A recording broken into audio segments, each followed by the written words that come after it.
Welcome back to our channel.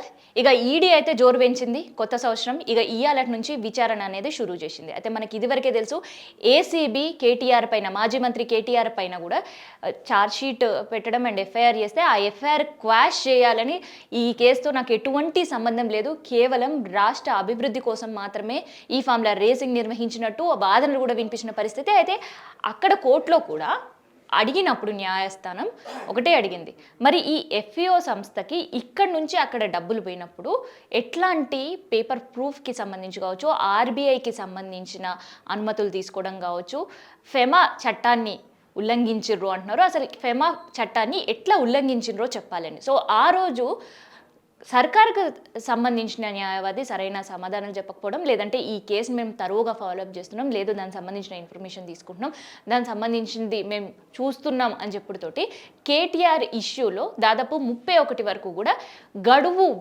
పొడిగించిన విషయం మనకి ఎరకని. అయితే విచారణకు కేటీఆర్ హాజరవుతారు కానీ అరెస్ట్ చేయడానికి ఎట్టి పరిస్థితుల్లో వీలు లేదు అని కోర్టు చెప్పిన ముచ్చట మనకి ఎరకని. సో అది ఒకసారి ఏసీబీకి సంబంధించిన అయితే జరుగుతూనే ఉంది. అయితే ఈ ఏసీబీ ఏదైతే డేటా అంతా కలెక్ట్ చేసిందో అదంతా కూడా ఈడీకి అందించడం, ఈడీ జోరు పెంచడం జరిగింది. అయితే ఇవాళ బిఎన్ఎల్ రెడ్డి, సో ఏ3గా ఉండ బిఎన్ఎల్ రెడ్డికి సంబంధించి ఇవాళ విచారణ బషీర్బాగ్లో ఉండబోతుంది. సో ఈడీ ఎన్నో ప్రశ్నలు గుప్పించబోతుంది.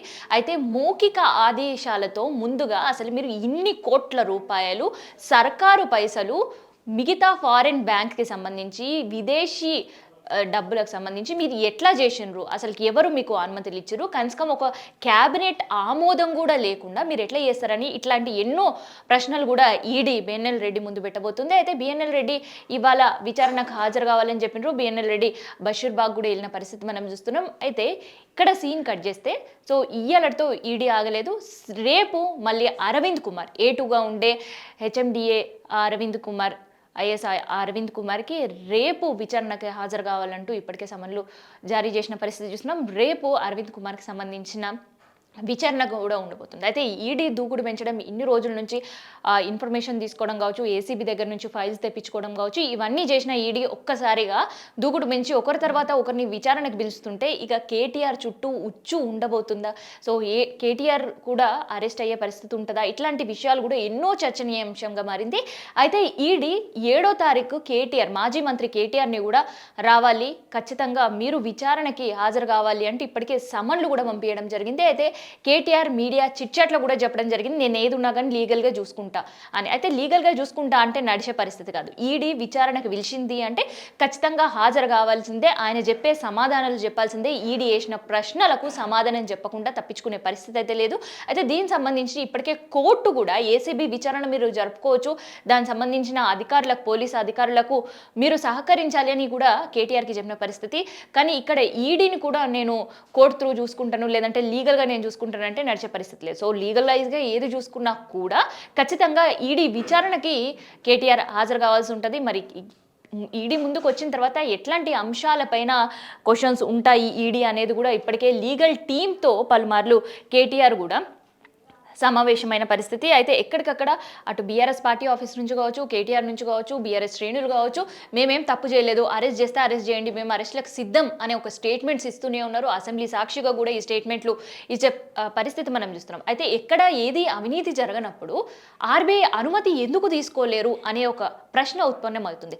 అయితే ఇక్కడ ఈడీ క్యాబినెట్కి సంబంధించిన అనుమతి ఎందుకు తీసుకోలేదు అండ్ ప్రతిదీ కూడా ఎందుకు రాతపూర్వకంగా లేదు అనే దానిపైన కూడా స్ట్రెస్ చేసి అడగబోతుంది. అండ్ దీంతోపాటు ఇక్కడ మనీ లాండరింగ్ జరిగిందా, అంటే ఇక్కడ నుంచి సర్కారు అక్కడ ఎఫ్ఈఓ సంస్థకి డబ్బులు చెల్లించిన తర్వాత అక్కడ ఏమైనా మనీ లాండరింగ్ జరిగిందా అనే కోణంలో కూడా విచారణ జరిగే పరిస్థితులు కనిపిస్తున్నాయి. అయితే ఫెమా నిబంధనలు ఎంతవరకు పాటించరు సర్కారుకు సంబంధించి, అండ్ ఈ ముగ్గురు వ్యక్తులు ఎవరైతే A1, A2, A3గా ఉన్నారో ఈ ముగ్గురు వ్యక్తులు ఫెమా చట్టాన్ని పాటిస్తూనే దాదాపు 55 కోట్ల రూపాయల నిధులు చేతులు మళ్లించారా అనే దానిపైన కూడా క్షుణ్ణంగా విచారణ జరిపే అవకాశం ఉంది. అండ్ మెయిన్గా అయితే ఎఫ్ఈఓకి సంబంధించిన డబ్బుల వ్యవహారమే ఒక చిక్కుముడిగా మారిన పరిస్థితి. ఒకవైపు నుంచి మనం బీఆర్ఎస్ శ్రేణులు కావచ్చు, మాజీ మంత్రి కేటీఆర్ కేవలం రాష్ట్ర అభివృద్ధి కోసం మాత్రమే ఈ రేస్ని మేము నిర్వహించడం, ఇక్కడ ఎటువంటి అవకతవకలు జరగలేవు.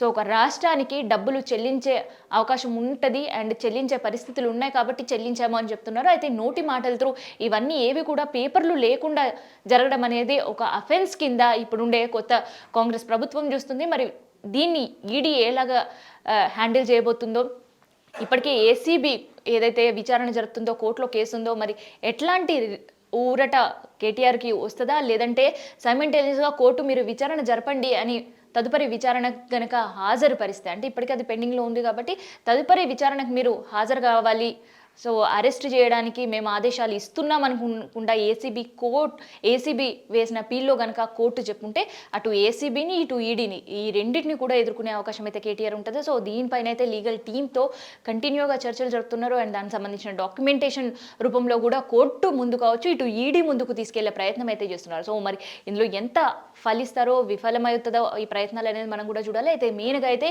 ఇన్ కేస్ ఫెమా చట్టం కనుక ఉల్లంఘిస్తే సో ఈడీకి దొరికిపోయే పరిస్థితులు ఉంటాయి. సో శిక్ష కూడా పడే అవకాశం అయితే కేటీఆర్కి ఉంటుంది. అండ్ దాంతోపాటు మనీ లాండరింగ్ సంబంధించి జరగలేదు, ఎట్టి పరిస్థితుల్లో ఎక్కడ కూడా మనీ లాండరింగ్ లేదు, ఇక్కడ నుంచి అక్కడికి డబ్బులు మాత్రమే ట్రాన్స్ఫర్ చేశాం, అది కూడా నేను ఒప్పుకుంటున్నాను అనే ఇప్పటికీ బీఆర్ఎస్ శ్రేణులు కావచ్చు, నేరుగా మాజీ మంత్రి కేటీఆర్ కూడా చెప్పిన పరిస్థితులునే. అయితే ఇక్కడ నుంచి అక్కడికి ట్రాన్స్ఫర్ డబ్బులు జరిగినప్పుడు మరి అక్కడ ఏం జరిగింది అనే కోణంలో కూడా ఒక వైపు విచారణ కూడా జరుగుతుంది. సో ఆ విచారణ తదుపరి ఇప్పటివరకే అయితే ఎటువంటి ఇన్ఫర్మేషన్ అయితే బయటికి లీక్ కాలేదు. ఇన్ కేస్ అక్కడ జరిగే పరిస్థితులను బట్టి కూడా కేటీఆర్ పైన శిక్ష ఖరారయ్యే అవకాశం ఉంటుంది. కేవలం కేటీఆర్ మాత్రమే కాదు, A2 A3గా ఉన్న ఈ ముగ్గురికి కూడా ఈడీ ఉచ్చు బిగించే అవకాశం అయితే ఉంటుంది. సో కొత్త ఇయర్ మొత్తానికైతే బీఆర్ఎస్కి ఒక కేసుల గండంగానే ఉంది. అయితే కేవలం కేటీఆర్ ఈడీ కేసు మాత్రమే కాదు, అటు మనం చూస్తుంటే పాడి కౌశిక్ రెడ్డికి సంబంధించి కావచ్చు, ఇటు హరీష్ రావుకి సంబంధించి కావచ్చు, మనం ఇప్పటి వరకే చూస్తుంటే మాజీ చైర్మన్లుగా చేసిన వాళ్ళపైన కూడా ఇప్పటికే చాలా వరకు కేసులు ఉండే పరిస్థితులునే. సో ఈ న్యూ ఇయర్ అంతా కూడా కేసుల గండంగా అయితే బీఆర్ఎస్ పార్టీకి ఉందని చెప్పొచ్చు.